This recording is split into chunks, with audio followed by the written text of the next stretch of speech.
Hello दोस्तों, मैं कौशिक आपका अपने YouTube channel study with CSK में स्वागत करता हूं। तो आई होप आप सभी अच्छे होंगे। तो दोस्तों, ये हमारा जनरल अवेयरनेस की क्वेश्चन सीरीज़ है जिसका नाम है क्विक स्टार रेलवे पार, क्विज स्टार रेलवे पार। ठीक है, इसमें जो हम 30 क्वेश्चन करवाते हैं डेली, और आपको जितने भी 30 क्वेश्चन में से राइट आंसर होंगे आप उसके कमेंट सेक्शन में कमेंट करके जवाब दीजिएगा कि आपके कितने क्वेश्चन सही हैं। ठीक है, तो ये हमारा RRB NTPC जो पिछली 2018-19 JEE के जितने भी एग्ज़ाम हुए हैं हमारे, उनमें से ये क्वेश्चन हमने कलेक्ट किए हैं और जो एग्ज़ाम पॉइंट ऑफ व्यू से बहुत महत्वपूर्ण है। तो चलते हैं अपने नेक्स्ट क्वेश्चन पर। तो देखिए क्वेश्चन क्या है हमारा। पहला क्वेश्चन, आज की वीडियो का पहला क्वेश्चन, मेरा मांझ किस राज्य का लोक नृत्य है? Option number A Haryana, option number B Kerala, option number D Assam, option number D Madhya Pradesh. तो इसका राइट आंसर क्या होगा दोस्तों? इसका राइट आंसर होगा ऑप्शन नंबर डी, यानी कि मध्य प्रदेश। जो मांझ है वो मध्य प्रदेश राज्य का लोक नृत्य है। ठीक है, अब चलते हैं अपने नेक्स्ट क्वेश्चन पर। तो नेक्स्ट क्वेश्चन क्या है? स्वर्ण मंदिर किस झील के किनारे पर स्थित है? नंबर ए अमृत सरोवर झील, नंबर बी गोल्डन झील, नंबर सी हरीके झील, और नंबर डी सुखना झील। तो इसका राइट आंसर क्या होगा दोस्तों? इसका राइट आंसर होगा ऑप्शन नंबर ए, अमृत सरोवर झील। ठीक है, अगर मैं बात करूं स्वर्ण मंदिर की, तो स्वर्ण मंदिर कहाँ? अमृतसर में स्थित है। ठीक है, और जो स्वर्ण मंदिर है ये जो है क्या है? अमृत सरोवर के किनारे बने स्वर्ण मंदिर, और किसने बनवाया था? ये रणजीत सिंह ने लगाया था। ठीक है, अब चलते हैं नेक्स्ट क्वेश्चन पर। तो नेक्स्ट क्वेश्चन क्या है हमारा, देखिए नेक्स्ट क्वेश्चन है, किस त्यौहार के दिन जलियांवाला बाग हत्याकांड हुआ था? Option number A Baisakhi, option number B Guru Nanak Jayanti, option number C Diwali, option number D Holi. तो इसका राइट आंसर क्या होगा दोस्तों? इसका राइट आंसर होगा ऑप्शन नंबर ए बैसाखी। तो बैसाखी के दिन जलियांवाला बाग हत्याकांड हुआ था। ठीक है, और बैसाखी पूर्णिमा को ही सिख का पवित्र दिन था। जो बैसाखी पूर्णिमा का वो सिख का पवित्र दिन माना जाता है, इसे गुरु पूर्णिमा भी कहते हैं। ठीक है, अगर बात करूं मैं यहाँ जलियांवाला हत्याकांड की, जो जलियांवाला बाग था वो नामक सरदार का पार्क था। किसका? जाला नामक सरदार का पार्क था। ठीक है, अब चलते हैं अपने नेक्स्ट क्वेश्चन पर। तो देखिए नेक्स्ट क्वेश्चन क्या है हमारा।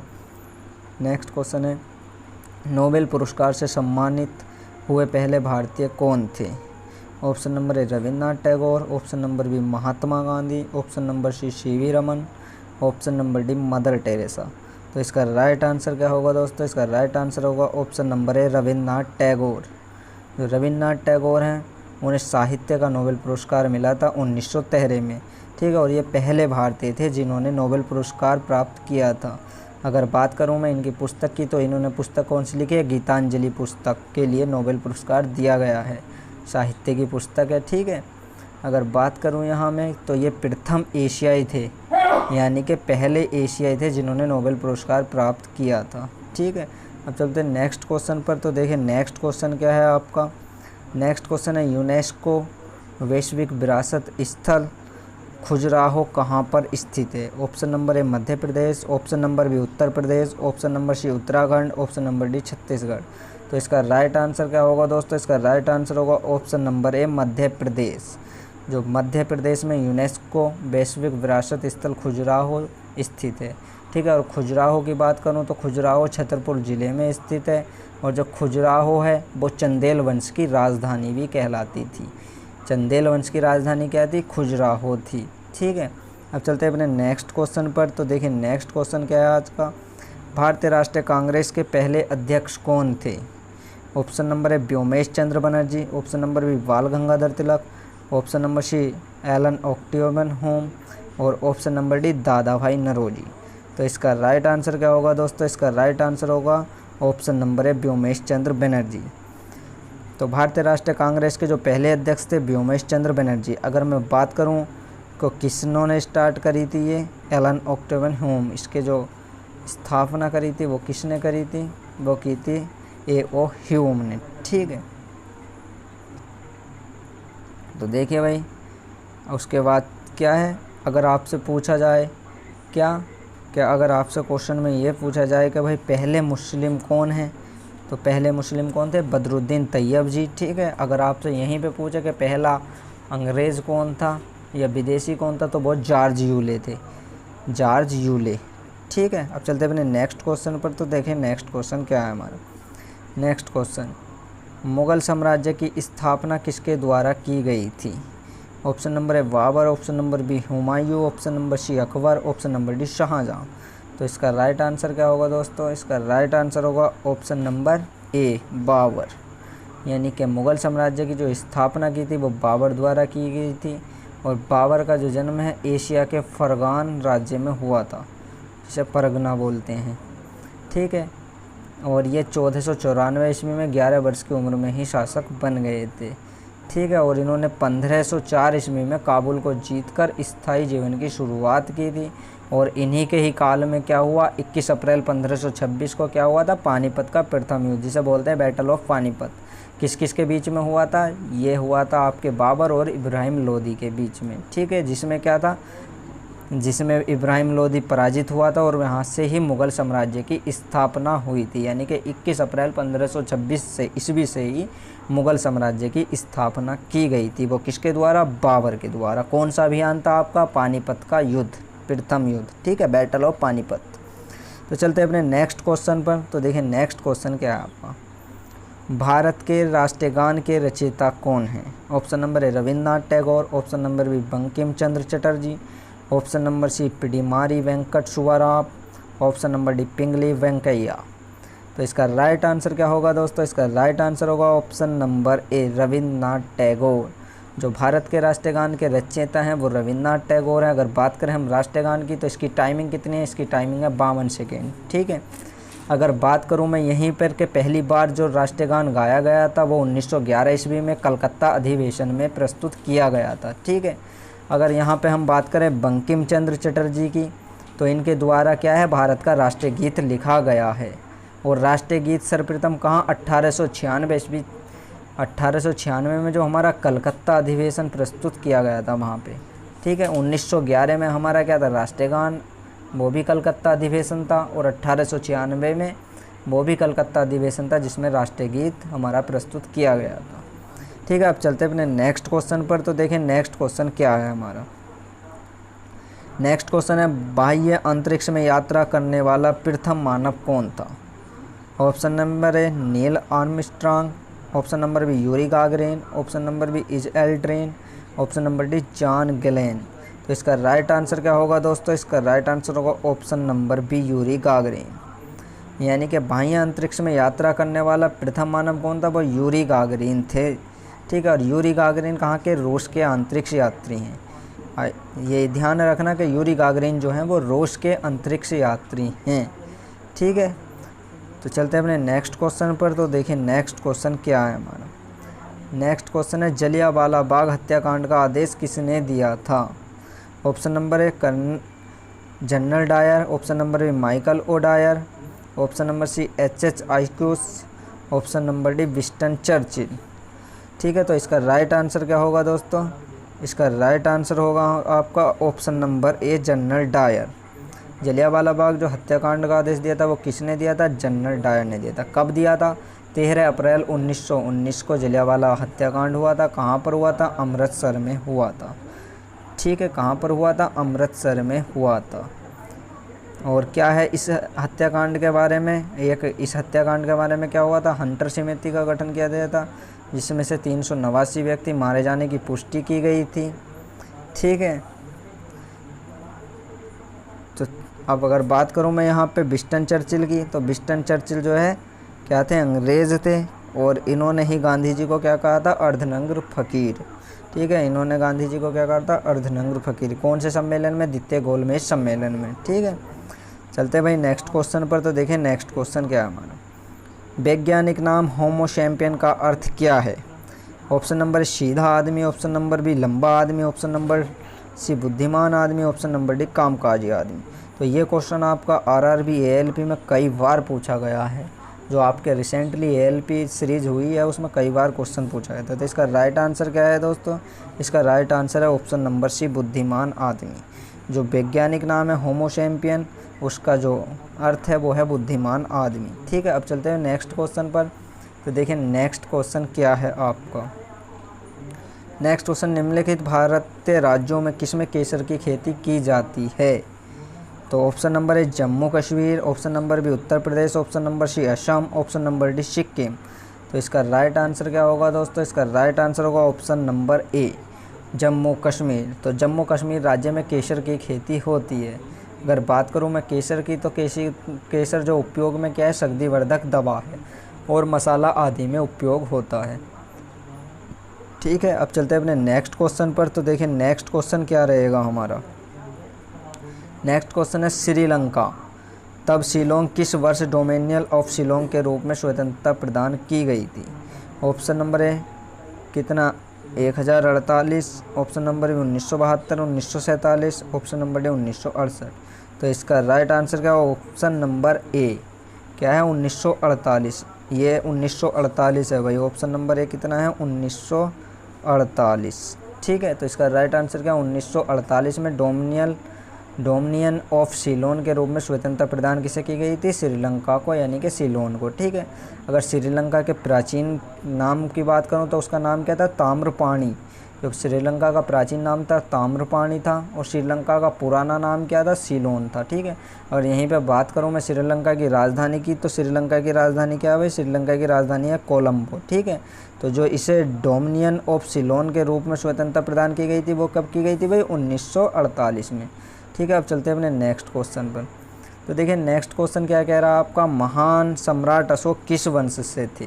ठीक है, तो आप सभी जानते होंगे। ऑप्शन नंबर ए मौर्य वंश, ऑप्शन नंबर बी मुगल वंश, ऑप्शन नंबर सी गुप्त वंश और ऑप्शन नंबर डी चोल वंश। तो इसका राइट आंसर क्या होगा दोस्तों? इसका राइट आंसर होगा ऑप्शन नंबर ए मौर्य वंश।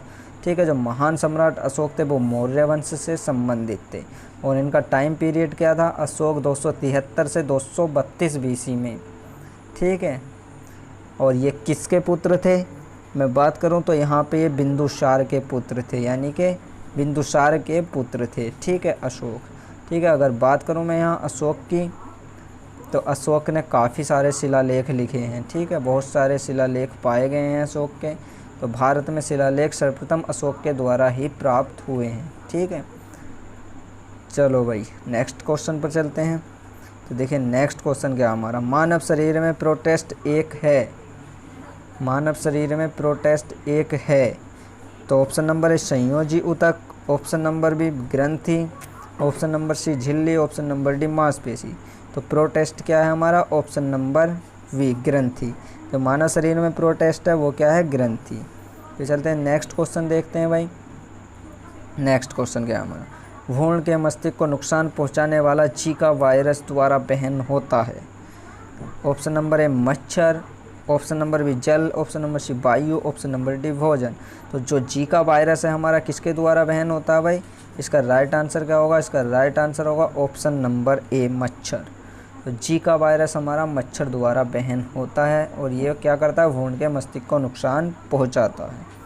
तो देखिए भाई नेक्स्ट क्वेश्चन क्या है आपका। नेक्स्ट क्वेश्चन, त्रिरत्न की अवधारणा किससे संबंधित है? तो राइट आंसर क्या है इसका? ऑप्शन नंबर ए सिख धर्म, ऑप्शन नंबर बी जैन धर्म, ऑप्शन नंबर सी बौद्ध धर्म और ऑप्शन नंबर बी और सी। ठीक है, तो इसका राइट आंसर क्या होगा भाई? इसका राइट आंसर होगा ऑप्शन नंबर डी, यानी कि बी और सी, जैन धर्म और बौद्ध धर्म। जो त्रिरत्न की अवधारणा वो जैन धर्म और बौद्ध धर्म दोनों से संबंधित है। अगर मैं बात करूँ बौद्ध धर्म की, तो बौद्ध धर्म में त्रिरत्न का मतलब क्या है? बुद्ध, धम्म और संघ है। ठीक है, अगर जैन धर्म की बात करूं तो जैन धर्म में त्रिरत्न का क्या मतलब है? सम्यक दर्शन, सम्यक ज्ञान और सम्यक आचरण। ठीक है, बौद्ध धर्म में बात करें त्रिरत्न की तो बुद्ध, धम्म और संघ, और जैन धर्म में बात करें हम त्रिरत्न की तो सम्यक दर्शन, सम्यक ज्ञान और सम्यक आचरण। ठीक है, अगर यहीं पे बात करूं मैं बौद्ध धर्म के संस्थापक की, तो आप सभी जानते हैं गौतम बुद्ध जी थे। ठीक है, अगर जैन धर्म के अंतिम तीर्थंकर की बात करूं तो अंतिम तीर्थंकर कौन थे जैन धर्म के? वो थे महावीर। ठीक है, अब यहीं पे बात करूं मैं सिख धर्म के संस्थापक की, तो सिख धर्म के संस्थापक कौन थे? हमारे गुरु नानक देव जी। ठीक है, चलते हैं अपने नेक्स्ट क्वेश्चन पर। तो देखें नेक्स्ट क्वेश्चन क्या है। नेक्स्ट क्वेश्चन है, बॉलीवुड के खेल में प्रत्येक टीम में कितने खिलाड़ी होते हैं? Option number A 6, option number B 8, option number C 5, option number D 7। तो इसका राइट आंसर क्या होगा दोस्तों? इसका राइट आंसर होगा ऑप्शन नंबर ए 6।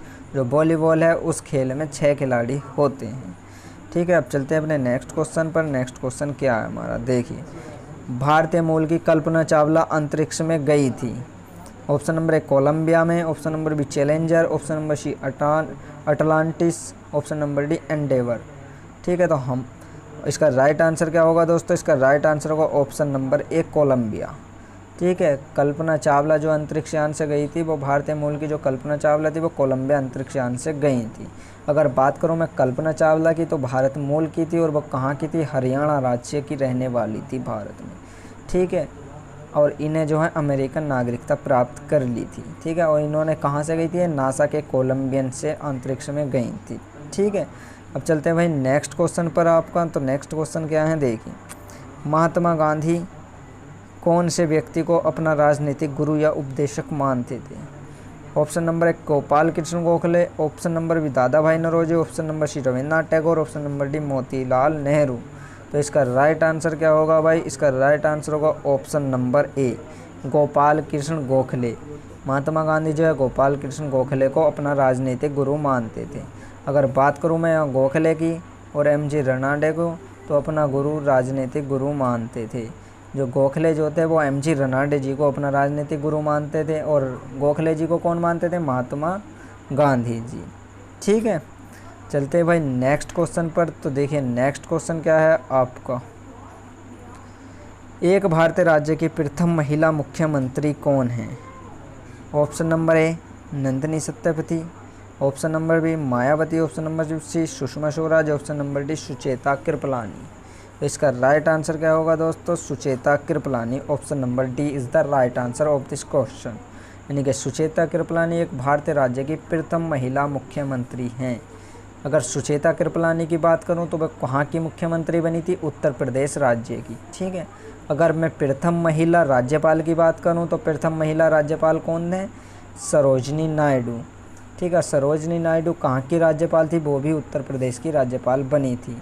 अगर बात करूं मैं प्रथम विदेश मंत्री महिला की, तो सुषमा स्वराज भारत की प्रथम विदेश मंत्री थी। ठीक है, और यहीं पे बात करूं मैं मायावती की, तो मायावती उत्तर प्रदेश मुख्यमंत्री रह चुके हैं और बहुजन समाज पार्टी की अध्यक्ष थी। तो आई होप आपको ये पॉइंट अच्छे लगे होंगे। ठीक है, अब चलते हैं अपने नेक्स्ट क्वेश्चन पर। तो देखिए नेक्स्ट क्वेश्चन क्या है हमारा, नेक्स्ट क्वेश्चन है चेचक किस वायरस के कारण होता है। ऑप्शन नंबर है western Nile, option number B varicella, option number C herpes simplex, option number D rhinovirus. तो इसका राइट आंसर क्या होगा, इसका राइट आंसर होगा ऑप्शन नंबर बी बेरिशेला। क्या है इसका right answer, option number B varicella. ठीक है, जो चेचक है वो बेरिशेला वायरस के कारण होता है। तो देखिए भाई नेक्स्ट क्वेश्चन पे चलते हैं हम। नेक्स्ट क्वेश्चन क्या है हमारा, तो नेक्स्ट क्वेश्चन है सांडों को बस में करने का खेल जल्लीकट्टू किस राज्य में प्रसिद्ध है। ये क्वेश्चन भी आपका कई बार पूछा गया है आरआरबी एनटीपीसी और आरआरबी एएलपी में। तो सांडों को बस करने का खेल जल्लीकट्टू किस राज्य में है। Option number A Kerala, option number B Andhra Pradesh, option number C Tamil Nadu, option number D Karnataka. तो इसका राइट आंसर क्या होगा भाई, ऑप्शन नंबर सी तमिलनाडु। ठीक है, तमिलनाडु राज्य में जो है जल्लीकट्टू सांडों का बस में करने का खेल बहुत प्रसिद्ध है। ठीक है, तो जल्लीकट्टू का जो खेल है उच्च न्यायालय ने इस खेल पर रोक लगा दी है फिलहाल के लिए। अब इस खेल पे क्या है, रोक लगा दी है। अगर मैं यहाँ पर बात करूँ सांड की, तो स्पेन में सांड युद्ध राष्ट्रीय खेल कहलाता है। स्पेन में क्या है राष्ट्रीय खेल, सांड का युद्ध। ठीक है, चलते हैं भाई नेक्स्ट क्वेश्चन पर। तो देखिए नेक्स्ट क्वेश्चन क्या है आपका, श्रावण बेलगोला कहाँ पर स्थित है। ऑप्शन नंबर है Orissa, option number B Kerala, option number C Tamil Nadu, option number D Karnataka. तो श्रावण बेलगोला कहाँ पर स्थित है, ऑप्शन नंबर डी कर्नाटक राज्य में स्थित है। ठीक है, अगर बात करूँ मैं श्रावण बेलगोला की, तो इसका संबंध किससे, जैन धर्म से है। किससे संबंध है, जैन धर्म से इसका संबंध है।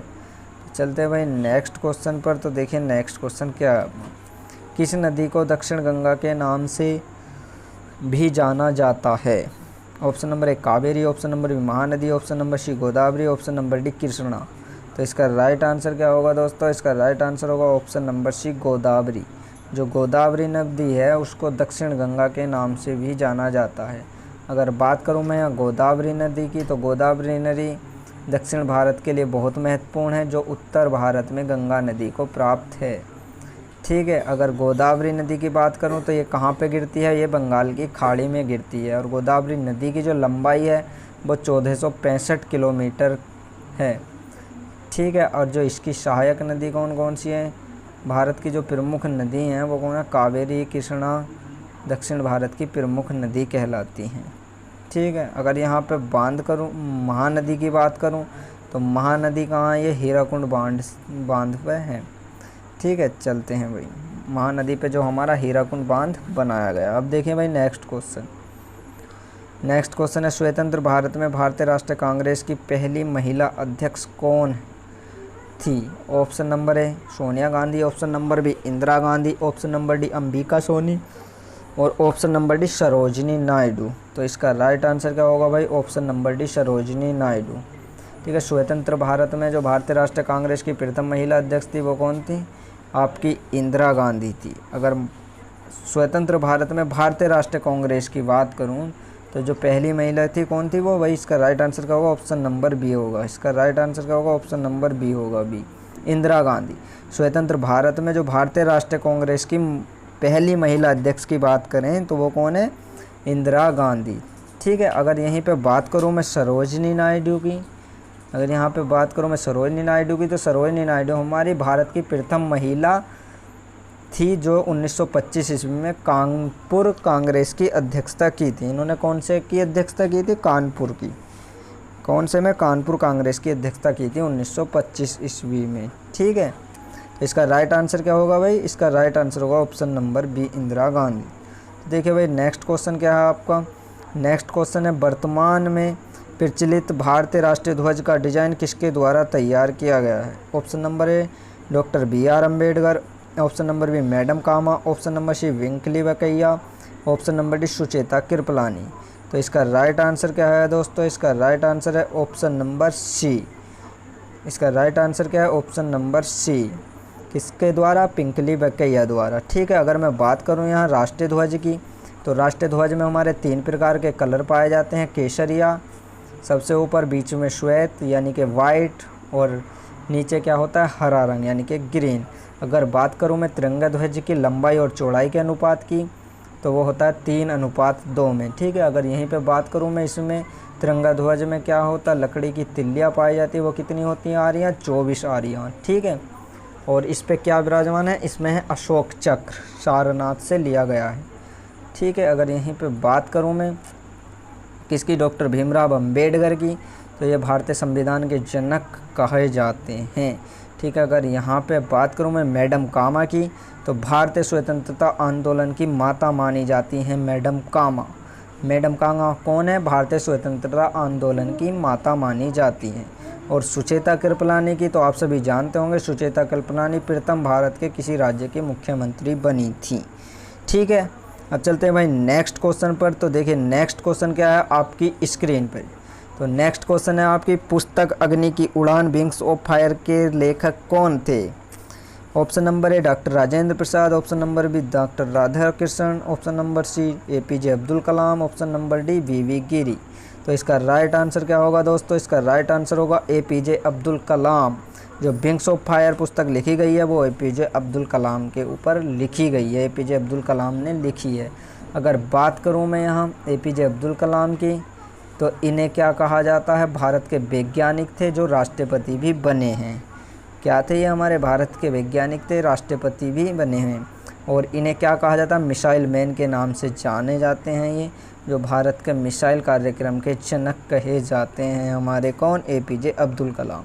ठीक है। अगर बात करूं मैं राजेंद्र प्रसाद की, तो राजेंद्र प्रसाद संविधान सभा के स्थायी अध्यक्ष और भारत के प्रथम 2 कार्यकाल के लिए राष्ट्रपति बने थे, यानी कि स्टार्टिंग में भारत के राष्ट्रपति बने थे। यहीं पे बात करूं राधाकृष्णन की, तो ये भारत के प्रथम उपराष्ट्रपति और उसके बाद क्या बने, हमारे राष्ट्रपति बने थे। दूसरे नंबर के राष्ट्रपति कौन है आपके, डॉक्टर राधाकृष्णन।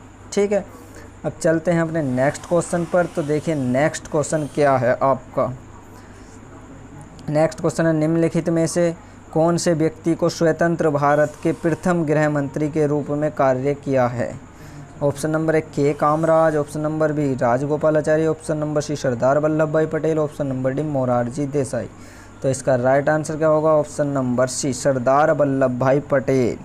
तो सरदार वल्लभ भाई पटेल स्वतंत्र भारत के प्रथम गृह मंत्री के रूप में कार्यभार किया है। ठीक है, अगर यहीं पे बात करूं मैं सरदार वल्लभ भाई पटेल को, तो भारत का लौह पुरुष और भारत का बिस्मार्क कहा जाता है। अच्छा, सरदार वल्लभ भाई पटेल की बात करूं तो इन्हें बिस्मार्क क्यों कहा जाता है? क्योंकि इन्होंने जो एकीकरण किया था, ठीक है, एकीकरण के लिए ही इन्हें क्या कहा जाता है? बिस्मार्क कहा जाता है। ठीक है, अगर यहाँ पे बात करूँ मैं भारत के प्रथम शिक्षा मंत्री, तो प्रथम शिक्षा मंत्री कौन थे हमारे? अबुल कलाम आज़ाद। ठीक है, चलते हैं नेक्स्ट क्वेश्चन पर। तो देखिए नेक्स्ट क्वेश्चन क्या है हमारा? नेक्स्ट क्वेश्चन है, निम्नलिखित में से कौन सा एक भारत का प्रमुख चाय उत्पादक राज्य है? तो option number A Andhra Pradesh, option number B Paschim Bengal, option number C Orissa, option number D Maharashtra. तो इसका राइट आंसर क्या है दोस्तों? इसका राइट आंसर है option number B Paschim Bengal. जो भारत का प्रमुख चाय उत्पादक राज्य है वो कौन है? पश्चिम बंगाल। ठीक है, अगर भारत में सबसे अधिक चाय की बात करूँ तो सबसे अधिक जो चाय होती है वो असम में होती है। भारत का जो सबसे अधिक चाय उत्पादक राज्य है वो कौन है? असम। ठीक है, लेकिन इस क्वेश्चन पॉइंट ऑफ व्यू से कौन है? पश्चिम बंगाल। ठीक है, असम का जो चाय का उत्पादन हुआ था वो 1835 ईस्वी से होना शुरू हुआ था। ठीक है, अगर यहीं पे बात करूँ मैं चाय का उत्पादन केंद्र कहाँ है? वो नीलगिरी पर्वत पर है। कहाँ पर है? नीलगिरी पर्वत पर कहाँ है चाय का उत्पादन केंद्र। अगर मैं देश की बात करूँ तो चाय का मुख्य उत्पादक देश कौन है? भारत है, और दूसरे नंबर पर आपका क्या है? चीन है। ठीक है, तो भारत नंबर 1 है चाय के उत्पादन में। ठीक है, अब चलते हैं अपने नेक्स्ट क्वेश्चन पर। तो देखिए नेक्स्ट क्वेश्चन आपका नहीं है, आपके क्वेश्चन 30 यहाँ पे समाप्त हो चुके हैं। ठीक है, तो आई होप आपको ये वीडियो अच्छी लगी होगी और सभी तथ्य आपको पसंद आए होंगे। ठीक है, इसी के साथ इस सेशन को यहीं पे रखेंगे। मिलेंगे अपने नेक्स्ट सेशन पर, जिसकी टाइमिंग आपको रोज़ सुबह 8 बजे होगी। ठीक है, आप हमें कमेंट सेक्शन में कमेंट भी कर सकते हैं कि आपके कितने क्वेश्चन सही थे। ठीक है, अगर आपको वीडियो अच्छी लगी हैगी तो वीडियो को लाइक, शेयर और सब्सक्राइब ज़रूर कीजिए। ठीक है, तो थैंक यू, धन्यवाद।